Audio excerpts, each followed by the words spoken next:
Living through 2020 was like living through a financial roller coaster. We experienced the fastest stock market crash in history, then we saw the highest unemployment rate in history, and then we saw the fastest stock market growth in history. At the time we were recording this video, 2021 is just getting started and it is working very hard to fill the shoes of 2020. Elon Musk passed Jeff Bezos as the richest man in the world, Bitcoin surged to over $40,000 a coin, and Joe Biden was certified as the 46th President of the United States of America, and as he was being certified by Congress, our United States Capitol went under siege and it was attacked.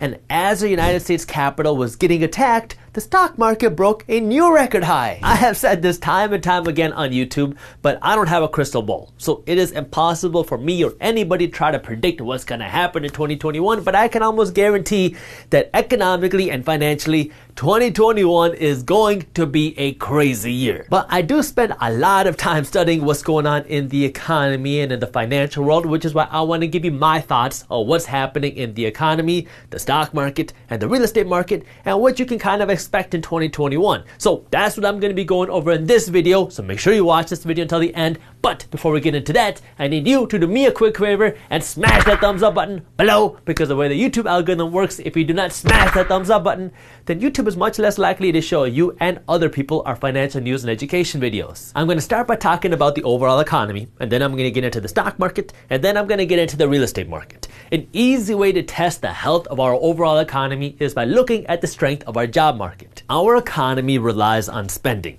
You make money, and now when you have money, you can pay for your mortgage, or you can pay your rent, you can pay for your car payment, you can go to the mall and buy yourself some nice shoes, and then you can go to Chipotle and buy yourself some extra guac. When you spend money at Chipotle, or when you spend money buying a new car, now these companies make money, and now Chipotle has more money to open up a new store. When Chipotle opens up a new store, now this is going to create more construction jobs, because we're going to need people to build out this new store, and it's going to create a new stream of income for a different real estate investor who actually owns this property, and then Chipotle is going to have to hire people to run their store, and so that's going to create more jobs inside of Chipotle. As Chipotle creates more jobs, now more people have an income stream, so more people can go out and buy a car, and more people can go buy a home, more people can shop in the mall, and more people can afford extra guac at Chipotle. This is how our economic cycle works. It's almost like a wheel that spins and spins, and as it spins, it gets bigger and bigger, because now more people have jobs, which means more people have money to spend, and when more people have money to spend, our economy grows even bigger.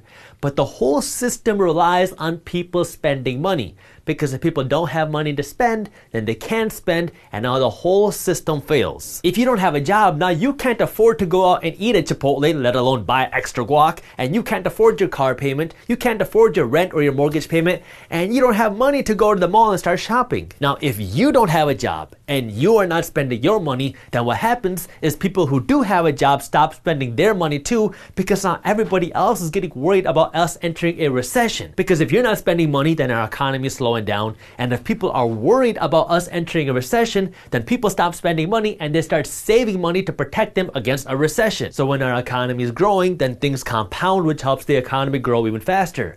When the economy is slowing, then everything slows down. At the end of 2020 and going into 2021, we had more than 10 million Americans out of a job who didn't have an income stream. Now, some of this was kind of mitigated thanks to the help of the government through the unemployment system, but I'll get to that topic in just a second. Here's the thing, the financial pains we had in 2020 are trickling into 2021, because in 2020, we had 100,000 businesses permanently shut down. These were 100,000 businesses that were originally temporarily shut down because of the pandemic, and now these are 100,000 companies that are completely out of business. What that means is millions of jobs just vanished off the face of our earth, and so you have millions of people who are unemployed right now who don't have a new job opportunity out there, because we have so many jobs that just don't exist anymore, and that's millions of people who don't have an income to pay their mortgage, that's millions of people who don't have an income to make their car payment, and that's millions of people who can't go out and buy extra guac. The government and the Federal Reserve Bank have been trying to put a band-aid on our financial issues by just throwing a whole bunch of free money into the economy, but if you really want to fix the economy, then you have to start here. We need our economy to grow. which means we need companies to grow, which means we need companies to hire more people, which means people will have more incomes to go out and spend money. So this is the issue in our economy. We have millions of Americans who don't have a job, who don't have an income stream, and the root cause of this job loss is the pandemic. So now the question is, what's the solution to this problem? Well, if one of the biggest factors causing all of this economic pain is the pandemic, then the most obvious solution is to make the pandemic go away. This is where the vaccine comes into play. I'm not touching this Bill Gates vaccine. All they want to do is track me. Look, I really don't think Bill Gates cares to track how many ho-hos or Twinkies you eat, but that's besides the point. I am not your health advisor and I'm not your vaccine advisor. I'm here to talk about the economy and your money. If a vaccine works and it can make this pandemic and this virus go away, or at least as far away as possible, that way people can go back to living their lives like normal, that way the economy can open back up like normal, that way companies can reinvest back into their companies and hire more people like normal, then our economy will be able to start functioning again. The goal was to deliver and administer something like 20 million vaccines by the end of 2020. We were nowhere close to that. The distribution and administration of the vaccine is going way slower than expected, which is kind of slowing everything down. Now experts are saying that anybody who wants the vaccine will be able to have one by June of 2021. If the vaccines work and we can achieve some sort of herd immunity by mid-2021, then people will be able to start living their lives like normal, companies will be able to work like normal, and you will be able to go on your dream vacation again like normal. If the vaccine does not work, or a new strain of this virus comes out that is not protected by the vaccine, now you might be very stressed because you might not be able to go on the vacation you were planning to go on, but we're going to have even bigger problems on our hands. If this vaccine does not work for whatever reason, and this pandemic does not go away in 2021, and we continue to see lockdowns and economic slowdowns into 2022, now we're going to see real economic chaos because everybody is betting on this pandemic and this virus going away in 2021. And when I say people are betting on this virus going away in 2021, I don't just mean that people are hoping that this virus is going to go away. I mean people are betting their livelihoods through the stock market and through their investments on this pandemic and this virus going away, and the entire government and our economic system is relying on it. Our economy is artificially moving thanks to the help of the United States government, because the United States government keeps printing more money, keeps racking up the national debt to keep throwing money into our economy. That way our economy can keep moving artificially. However, the only reason they can keep affording to do this is because everybody hopes and believes that our economy will start moving like normal very soon. It's kind of like you graduating college with a bunch of student loans and you don't have any money in your pocket, but you have a job opportunity that will start 3 months after you graduate, but you need to be able to eat during those 3 months, so you just live off of your credit card, and you think that it's going to be okay because in 3 months you're going to start a new job, and once you start a new job, you're going to be able to pay down your credit card debt and you'll be able to pay down your student loan debt. You just need to be able to survive those 3 months. Well, this 3 months is what our government is trying to get through. It's not actually 3 months in our economy, but it's that phase where we're just hoping everything will go back to normal, and so the government is funding this time through all this money printing and all this national debt. And speaking of money printing, Joe Biden has made it very clear that he's going to work hard to get more stimulus checks into the hands of Americans. I'm going to try not to get too political in this video because I don't like talking about politics on our channel, but in 2020, the United States government had a real tough time passing any stimulus programs because the House would pass one thing and then the Senate would reject it, and so nothing got passed. In 2021, things are kind of changing because the House is Democrat leaning and now the Senate is going to be Democrat leaning because it's half Republican, half Democrat, and that tiebreaker would be decided by the Vice President, who is now a Democrat. So you have a Democratic House and you'll have a Democratic Senate, and so we could see a lot more stimulus programs passed. So when it comes to stimulus checks, Americans got a $1,200 stimulus check when this pandemic first started, and then you likely got a $600 stimulus check in the early part of 2021, and now Joe Biden says that he wants to pass at least one more stimulus check. The purpose of these stimulus checks is to, 1, help people out in their financial situations, and 2, to stimulate the economy, because when you get more money, whether it's through a stimulus check or through a bonus at your job, now you have more money to help out your financial situation, especially if you're in a hardship, and 2, if you have more money, now you have more money to spend. And remember what I talked about just a couple minutes ago, when you have have more money to spend, now you're going to spend more money, and when you spend more money, that helps the economy grow. So if people have more money, they're going to be spending more money at Amazon and Walmart and Apple, and now if these companies have more money, hopefully they'll reinvest that back into their companies. That way they can create more jobs, which would help the economy grow. Now, on the flip side of things, we also have to look at taxes, because Joe Biden has made it very clear that he wants to raise taxes, especially on the rich and especially on big corporations. Now, if we look at this kind of in a big picture scenario, if corporations, especially your big corporations, your Walmarts, your McDonald's, your Facebooks, if these companies have to pay more money in taxes, then either they're going to do one of three things. Either they're going to eat up these higher costs, or they're going to raise the prices on their goods to make up for these higher expenses, or they're going to invest less money in growth because they have higher expenses through these higher taxes. I already made a video where I covered Joe Biden's tax plan in detail, so if you want to learn more about that and how that's going to affect the economy, I will link that video for you in the description below. So our economy still has a lot of uncertainty ahead because our economy is still hurting pretty bad and we have millions of Americans out of a job. However, if this vaccine works and our country can go back to normal, and if these stimulus programs work to give people money to spend to stimulate the economy and to help people survive financially, then we could see our economy boom. But if these things don't work, then we could see our economy continue to struggle for years into the future. Now that you understand the economy, let's talk about the stock market, because the stock market and the economy are different but similar. The economy is everything we just talked about. So this is how well companies are actually doing, this is how many people have jobs, and this is consumer confidence.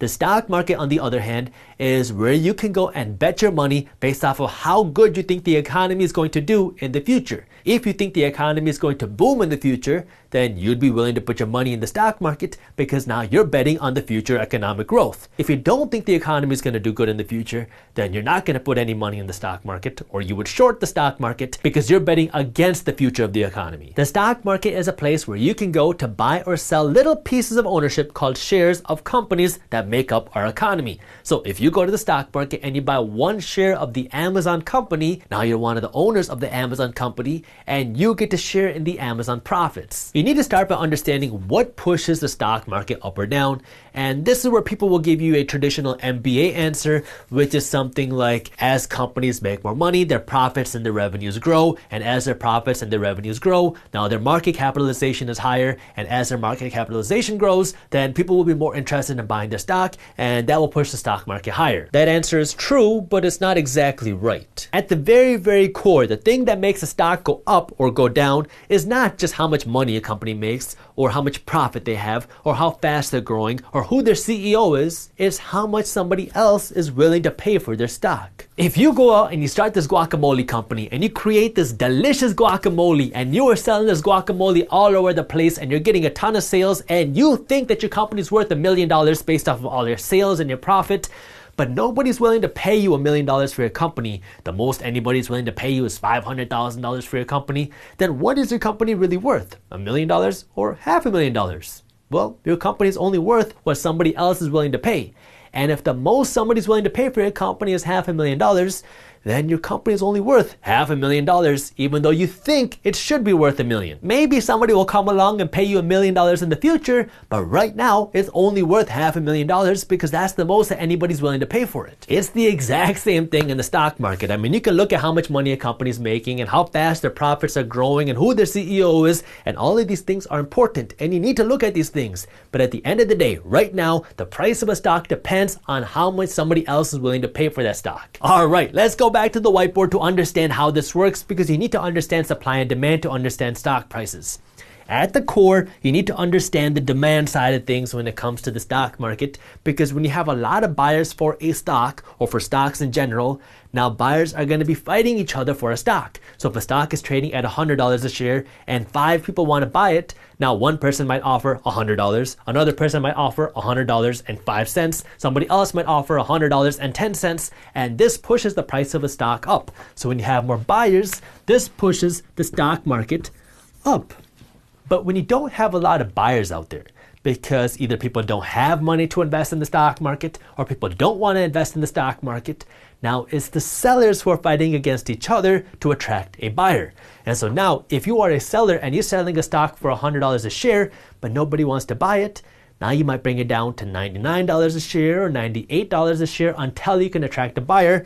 And so now you have supply but no demand, and that pushes stock prices down. The thing that you have to look at and really understand is what causes the demand to buy a stock to go up or down.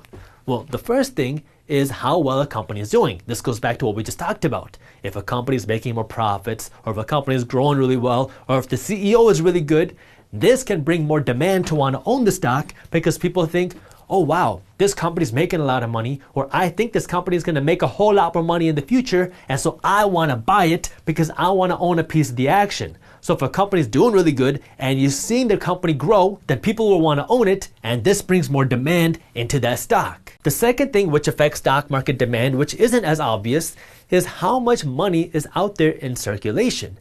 Because if you only have $100 to your name, then the last thing on your mind is going to be buying stocks. You're going to want to go out and buy food, and you're going to want to be able to make your housing payment and your car payment. You're not worried about buying stocks because you're just trying to make ends meet. But if you get a sudden influx of cash, maybe you get a bonus at your job, or maybe you get a stimulus check. If you get more money, now you have more money to potentially invest.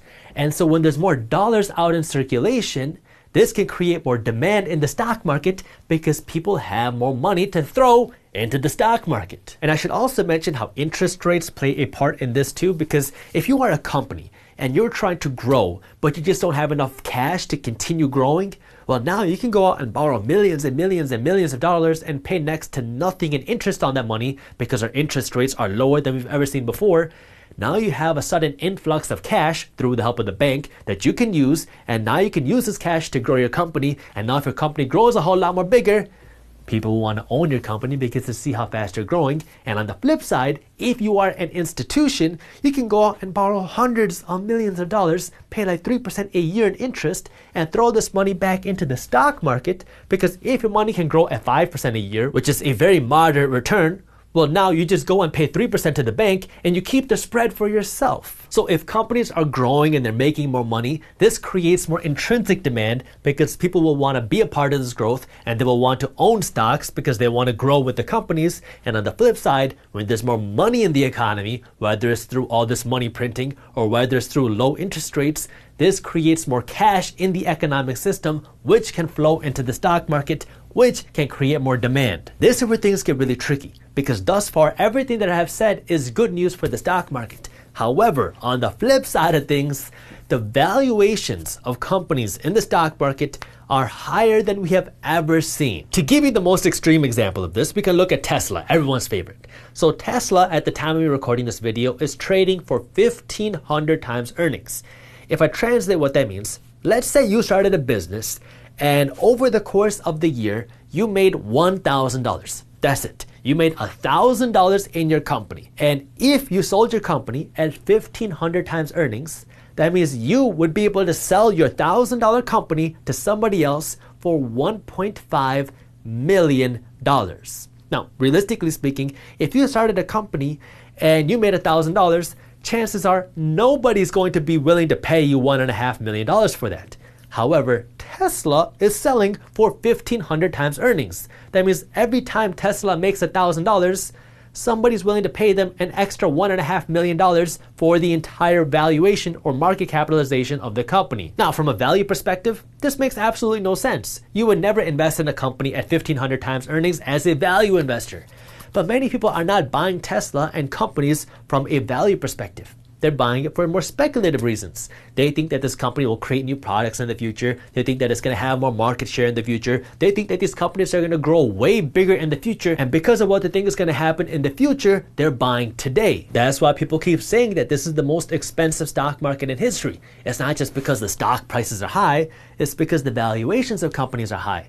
And that's partially because everything was shut down in 2020. And so people are hoping that things will recover in 2021 once this vaccine gets rolled out and once the stimulus checks get rolled out. And so if the economy gets better and companies can grow, then either the companies will grow to meet their valuations, or we might see something else happen. If our economy does not turn around in 2021, either because the vaccine doesn't work as good as we thought, or because the stimulus programs don't work as good as we thought, or because the economy is way more hurt than we thought, then that could cause less demand in the stock market, because now people start to panic and they start to worry about the valuations that they're paying for these companies, and they start to really worry about our economic future. Then people could start selling stocks.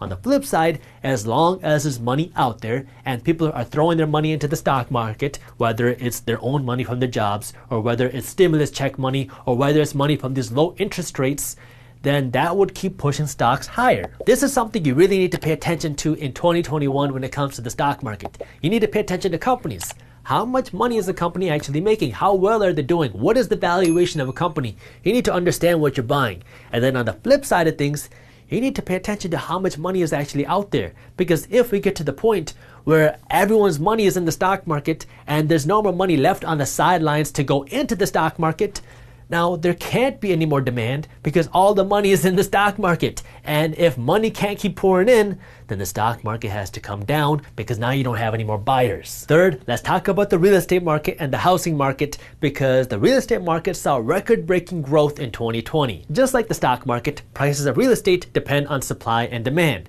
And in 2020, we saw the prices of real estate skyrocket for a few different reasons. First, we saw the lowest mortgage rates in the history of time, which made owning a home a little bit more affordable. Second, we saw a limited supply of homes available, so there wasn't that many homes for people to buy. And third, we saw the sudden surge in demand to buy a home because all of a sudden in 2020, everybody wanted to be a homeowner. Let's start by talking about mortgage rates, because mortgage rates have never been this low before. I mean, you can go out and borrow $500,000 from the bank, and you only have to pay the bank less than 3% a year on your mortgage. And so now if you want to go out and buy a home, you don't have to pay that much interest on your home. And if you own a home, well, now this is a great opportunity to refinance, because you can literally just go into a cheaper loan and pay way less money in interest. By the way, if you are interested in learning more about how to refinance your mortgage the right way, our team put together a very comprehensive guide on how to refinance your mortgage and how to save the most money on your refinance. So if you want to read that article, I'll link it for you in the description below. It's kind of funny. We've seen the same cycle happen for decades now. And anytime you want to stimulate the economy, what you do is you cut interest rates, because now borrowing money becomes cheaper. And so people go out and they borrow money, and then they go out and spend more money because you can borrow money and pay less money in interest. And so that's exactly what we're seeing happen in the housing market. Interest rates are cut, which means it's cheaper to get a mortgage, which means you have all these people going out to buy a home because they want to take advantage of these low mortgage rates. This is pushing the price of real estate up, because now you have all these buyers bidding against each other to buy a home. I'll take your home for $100,000. Did he just say $100,000? I'll give you $107,000. So on the demand side of things, we have a ton of people that want to buy a home. But on the supply side of things, we have a very small inventory of homes available for sale. Some people just don't want to sell their homes, and other people don't want to sell their homes because of the pandemic, and it's taking a long time to build homes because we have a labor shortage and a material shortage. So we have a very small supply of homes available for sale, and we have all these people that want to buy a home, which is pushing the price of real estate up. But the people that have kind of missed out on this housing boom are first-time home buyers, especially young millennials, because it's expensive to be able to afford the down payment on a home. I mean, if you want to buy a $150,000 home and you want to put 20% down, then you need $30,000 in cash. And a lot of millennials just don't have that because of student loans and credit card debt and other expenses. And so that's why Joe Biden wants to pass this $15,000 credit, which is essentially free money for first-time home buyers. That way, if you are a first-time home buyer, you can go out and buy a home and save $15,000 on your down payment because of this new program by the government. Now, at the time of me recording this video, this new bill has not been passed yet.